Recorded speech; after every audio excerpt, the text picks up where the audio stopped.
Perkenalkan, nama saya Ashari Basri. Saya merupakan guru mata pelajaran prakarya kelas 7 dan kelas 8 di SMPN 1 Bajo Kabupaten Luwu Provinsi Sulawesi Selatan. Mata pelajaran prakarya merupakan mata pelajaran yang berorientasi pada pengembangan kemampuan mengeksplorasi bahan, alat, teknik, dan prosedur. Untuk membuat produk kerajinan kebutuhan sehari-hari dan produk komersial berbasis kewirausahaan. Dengan karakteristik mata pelajaran prakarya yang berorientasi pada kemampuan siswa merancang dan memodifikasi desain produk berdasarkan kajian ergonomis. Sesuai potensi lingkungan dan kearifan lokal yang berbasis kewirausahaan.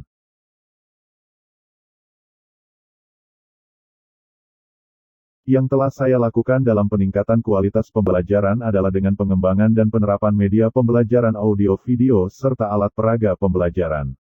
Pembuatan video pembelajaran serta alat peraga tersebut dibuat secara individu maupun dilakukan bersama teman sejawat. Meskipun masih banyak kekurangan terhadap hasil kualitas video maupun alat peraga yang dihasilkan, namun hal ini sangat efektif dalam menunjang proses pembelajaran. Dengan pemilihan alat peraga yang tepat, siswa terbantu untuk memvisualisasi objek-objek yang sifatnya abstrak, dan dengan video tutorial siswa terbantu untuk lebih memahami prosedur membuat karya yang sulit dipahami jika mengacu pada buku. Hal ini terus saya lakukan secara berkesinambungan dengan terus meningkatkan kompetensi.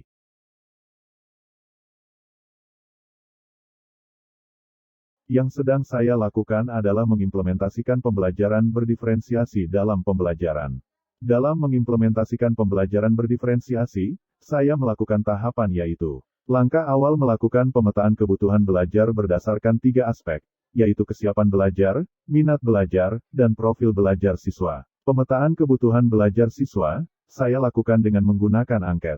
Dari hasil pemetaan kebutuhan siswa melalui angket, diperoleh sebuah pemetaan untuk perencanaan pembelajaran diantaranya. Yang pertama, kesiapan belajar siswa. Dari jumlah responden 32 siswa terdapat kesiapan belajar secara konkret dengan jumlah siswa 17 orang. Siswa yang siap belajar secara abstrak sudah dapat mengikuti pembelajaran dalam strategi proses yang dilakukan. Siswa yang siap belajar konkret, perlu pemahaman mendasar yaitu dengan fakta dan konsep. Kemudian yang kedua, minat belajar siswa. Siswa menyenangi kegiatan menggambar sebanyak 11,5%. Menonton video sebanyak 65,5%. Dan siswa yang menyukai mendengarkan cerita sebanyak 4,5%, serta yang menyenangi olahraga sebanyak 18,5%. Dan yang ketiga, berkaitan dengan profil belajar siswa, didapatkan bahwa siswa dengan gaya belajar visual sebesar 65,5%, auditori 5%, dan kinestetik 29,5%. Berdasarkan data tersebut, maka saya melakukan perencanaan strategi konten dalam bentuk bacaan, yaitu slide, video tutorial pembelajaran, dan alat peraga.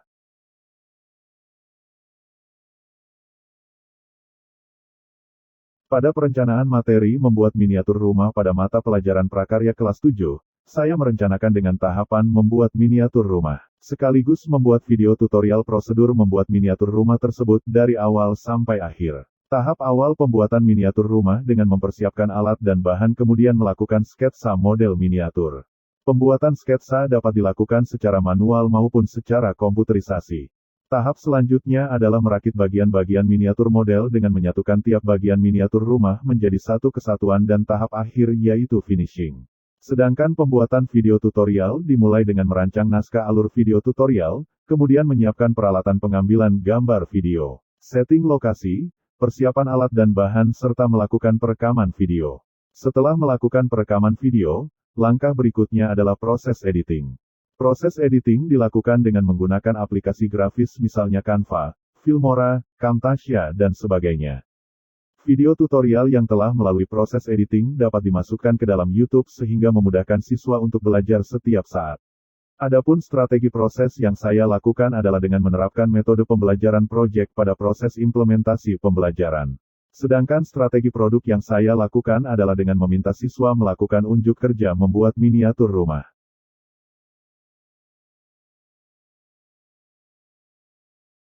Pada implementasi pembelajaran berdiferensiasi didahului dengan kegiatan pendahuluan.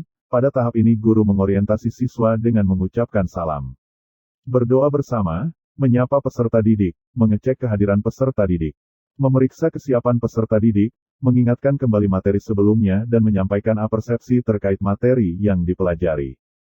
Selanjutnya guru menyampaikan tujuan pembelajaran yang ingin dicapai.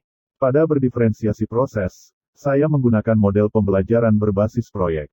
Model pembelajaran berbasis proyek adalah model pembelajaran yang memberikan kesempatan kepada siswa untuk mengelola pembelajaran di kelas dengan melibatkan kerja proyek.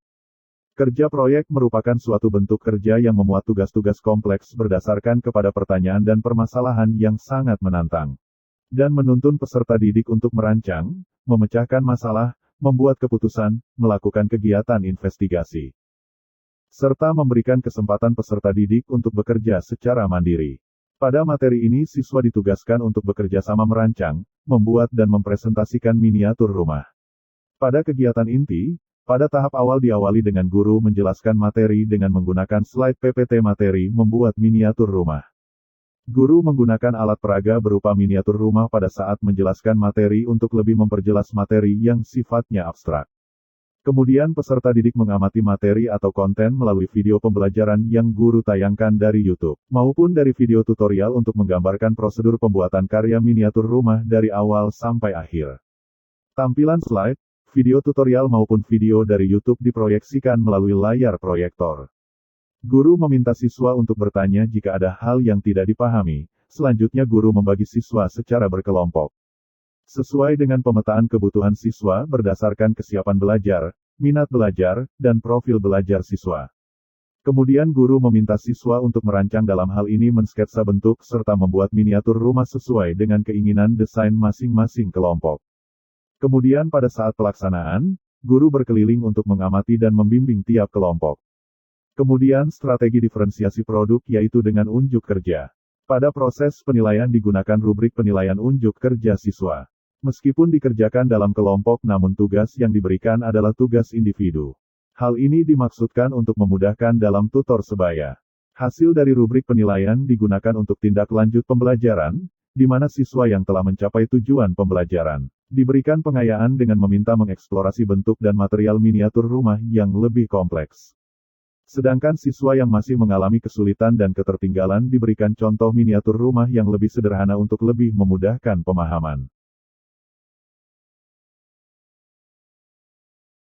Jika waktu mendesain dan membuat miniatur rumah telah selesai, tiap kelompok diminta untuk mempresentasikan atau menyajikan hasil miniatur rumah yang telah dibuat.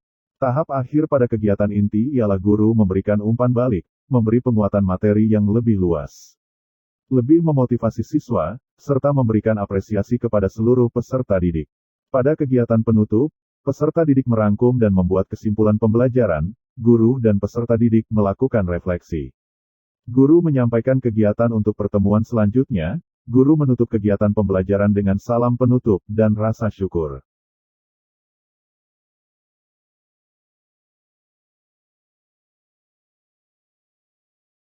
Peningkatan kompetensi dalam hal pengembangan media pembelajaran audiovisual serta kompetensi pembuatan alat peraga menjadi hal yang akan saya tingkatkan ke depannya.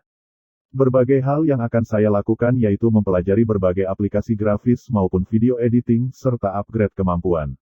Menggunakan alat untuk membuat video melalui berbagai pelatihan akan meningkatkan skill yang saya miliki.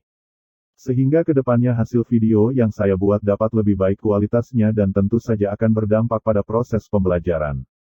Saya juga memiliki ketertarikan dengan media pembelajaran menggunakan augmented reality, dan telah memulai mencoba mengembangkan media pembelajaran tersebut namun masih perlu banyak perbaikan. Pada augmented reality dalam pembelajaran, setiap objek ditampilkan dengan gambar secara visual dalam format 3 dimensi. Menggunakan animasi, suara dan warna yang menarik serta dibuat dalam aplikasi mobile sehingga pembelajaran menjadi lebih menarik dan tidak membosankan.